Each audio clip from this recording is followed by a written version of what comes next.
আসসালামু আলাইকুম। মীর মুস্তাফা কামাল বলতেছিলাম।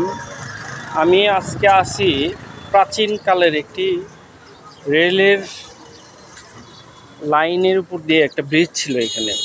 এখনও সে ব্রিজই আছে, শুধু নাই হচ্ছে রেল। দেখতে পাচ্ছেন ব্রিটিশ আমলের তৈরি এই রেল লাইন।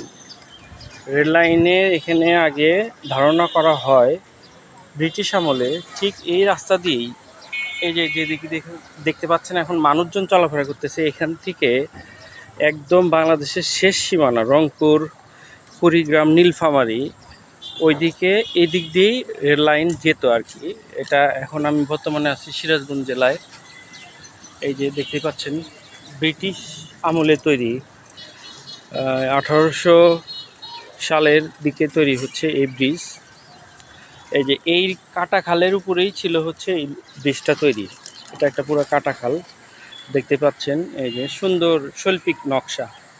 এখন মানুষজন চলাচল করে, ব্রিজ অনুপযোগী, রেল তো নাই।